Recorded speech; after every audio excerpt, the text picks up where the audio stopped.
Hey there, in today's video, I'm going to review the Nike Metcon 10. I'm going to go through why you should use a gym shoe in the gym.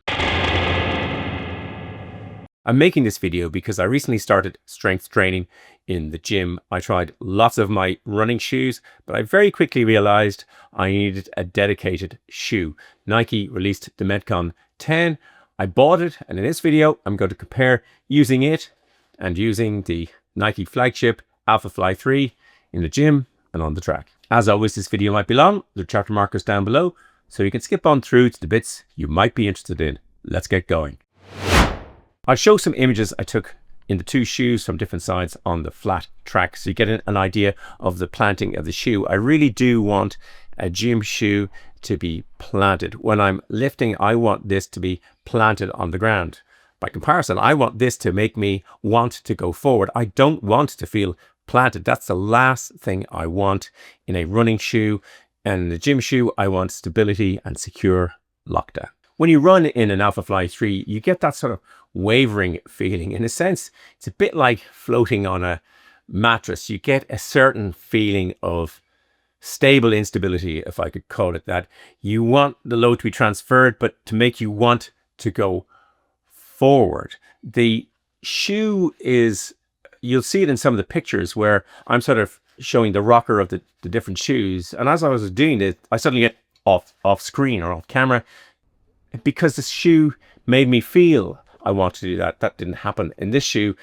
And that's exactly how it should be. This shoe has a great rocker form. This shoe has a flat form. When you're lifting, you want to minimize the risk of injury. You want safe, clean lifting. And in the running shoe, you want some free flow with not so much grip that would stop you in your tracks. The opposite of what I want with this shoe. I've been testing this shoe for several weeks in the gym, and yesterday I ran 5 kilometers in them on the track. I tried several running shoes in the gym. None were great, some were okay, but this Nike Metcon 10 is better than all of them. Let's put the shoes on the turntable and look at their specifications. Nike don't say what the Metcon 10 weighs, just that it is lighter than the Metcon 9. This shoe is a US 13, EU 47.5, UK 12, CM 31, BR 46, CN 310. In this size, it weighs in the left shoe 399 grams, 14.07 ounces, and in the right shoe 396 grams, 13.97 ounces. It has a 22 millimeter stack height. It has a 4 millimeter drop. Nike say this about the Metcon 10. Power your cross-training potential with the Metcon 10. It optimizes stability for your heavier lifts with an ultra-strong hyperlift plate and levels up mobility with responsive ReactX foam. With increased energy return and a lighter weight than the Metcon 9, it helps you conquer any movement your workout demands. Let's review the shoe and see if what Nike says is true. The upper of this shoe is comfortable. There's a lace tuck under here, which is nice. There's no fancy ventilation or complex fabrics. There's also no complex lockdown, which I thought there would be. That was a surprise to me, but it's a relatively simple, nicely padded upper. Nothing complicated going on here. The midsole uses Nike's React foam. I have that in several shoes. It's not as soft as a Zoom X, but it's a resilient foam. There's a hyper plate at the rear to again keep this shoe stable and on the ground. The outsole of the shoe differs from running shoes in that there are inverted lugs. There's indentations rather than pop-outs. The outsole wraps around slightly around the middle of the shoe. We'll talk about that in the design. And it's also here 004 sticky rubber, according to Nike. This shoe is a UK 12, US men's 13. And at that weight, it's just shy of 400 grams or 14 ounces. Weight isn't really an issue in the gym for the shoe, but it does compare to the much lighter Alphafly 3s, which are 266 grams, 9.38 ounces. There are some heavier running shoes in these. The Nike Infinity Run 4 GTX come to mind, but yeah, weight is not an issue, for me at least, in a gym shoe. The stack height to this is 22 millimeters and there's a 4 millimeter drop. That's significantly lower than the Alphafly 3, which is 40 millimeters of stack and 8 millimeters of drop.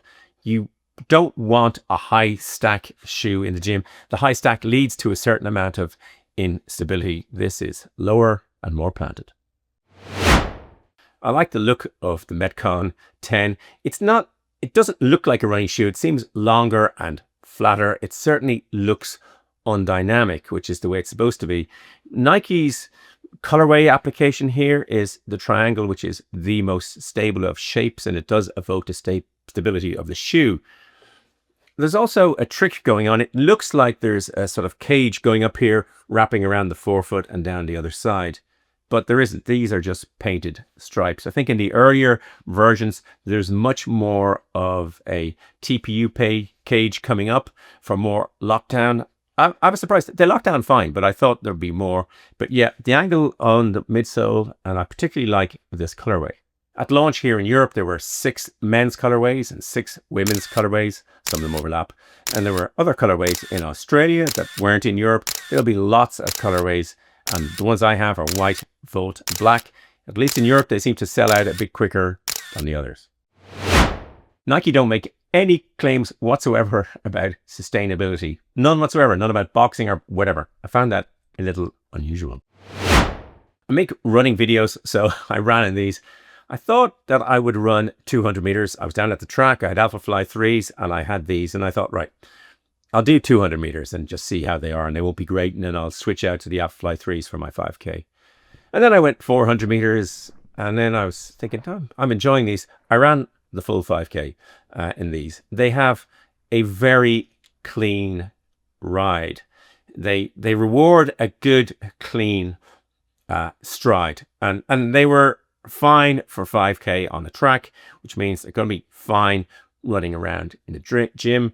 I also tried them on the treadmill, and again, a very clean shoe. There's not much bounce, there's not much of that, but for easy pace, it's a nice shoe to run in. I wouldn't buy them for running in, but if you had to, you could on easy paces on level ground. Certainly, they're fine in the gym. In terms of grip and stability in the gym, they're great.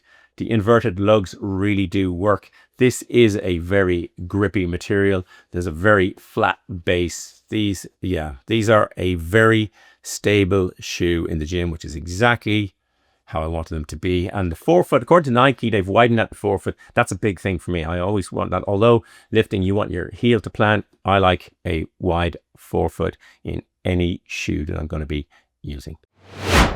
The use case of these shoes is in the gym, lifting weights. That's what I think they're best at. Yes, you can do some light running. I wouldn't run outside in them, just very light running. But for what I want to do in them, lift weights and just general gym work, actually, and walking to and from the gym, which I've done an awful lot of, these are, a great shoe. The Metcon 10 costs €139.99, $155 US, £129.99 sterling, and 200 Australian dollars. That seemed reasonable to me for a gym shoe, and Nike have regular sales, and this morning they launched one with 25% discount. So not an expensive shoe for what it does. Should you buy the Nike Metcon 10? I think if you're going to be in the gym, you need a dedicated gym shoe. I lift light weights. I'm trying to improve my running and general conditioning. These are great, very, very stable. And the arguments in favor of the Metcon 10 just get more the heavier the weights you lift, the more stable this shoe becomes. Would I run a 5K? When I wrote this script, the answer was no. And yesterday I went out and I ran in them and I enjoyed running in them. I thought, dodgy knees, these things are, with a nice clean run, they're fine for running a 5K on the track. But in reality, you'd be better off with a dedicated running shoe for the track, just like this is a dedicated shoe for the gym. I hope you enjoyed the video and found it useful. If you did, it would be great if you would hit the like button. As always, there'll be lots of stuff in the description below, and I'll happily answer any questions you put into the comments. There'll be a big blue subscribe button popping up there, and some more videos there. Thanks for watching. Until the next video, just keep lifting along.